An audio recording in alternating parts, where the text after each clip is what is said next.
ایمان کا مطلب کیا ہے کہ بس اللہ پر ایمان لے کر آ گئے ہم لوگ، اللہ کو مان لیا؟ ارے آپ مجھے بتاؤ، جب نماز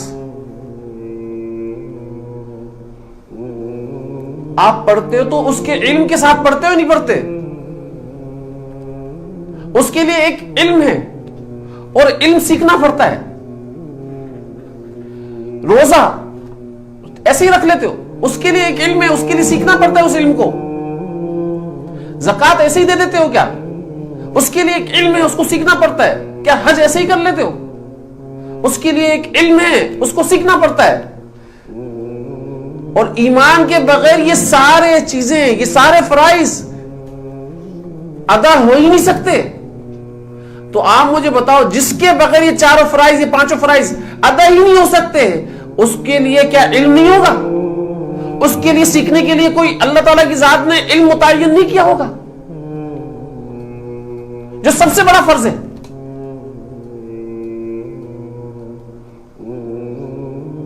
بس ہم نے بولا کہ ہم ایمان لے کر آئے اور اس کے بعد لگ گئے، ایسا نہیں ہے بھائی۔ اس کے سیکھنے کے لیے بھی اللہ تعالیٰ کی ذات نے طریقے متعین کر دیے۔ صحابہ کرام رضوان اللہ علیہ مجمعین نے ایمان کیسے سیکھا؟ حضور صلی اللہ علیہ وسلم کی ذات سے،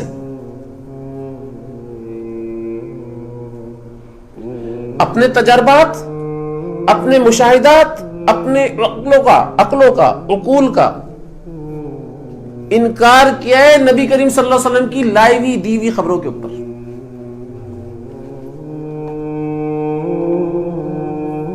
ایمان سیکھا ہے اس میں۔ آج میرے پاس آپ صلی اللہ علیہ وسلم کی کوئی خبر ہوتی ہے نا،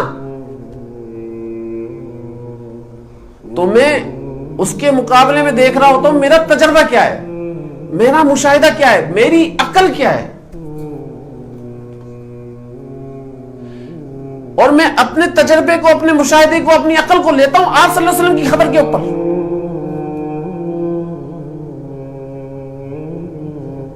ایمان کے بول بولتا ہی نہیں ہوں، میری پریکٹس ہے، میں اتنا بولتا ہوں، لیکن بولتا کس کو ہوں؟ سارا ہی سبب کو بولتا ہوں، سارا ہی اسباب کو بولتا ہوں، ایمان کے بول کو نہیں بولتا ہوں۔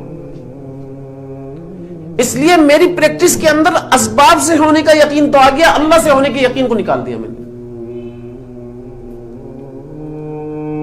ارے یہ تو سائنس کا خلاصہ ہے، میں آپ کو صحیح بتا رہا ہوں، سائنس کا خلاصہ ہے۔ نظام کائنات سے چل رہا ہے، یہ سائنس کا خلاصہ ہے۔ اور ایمان کا تقاضا کیا ہے کہ نظام کائنات خالق کائنات سے چل رہا ہے۔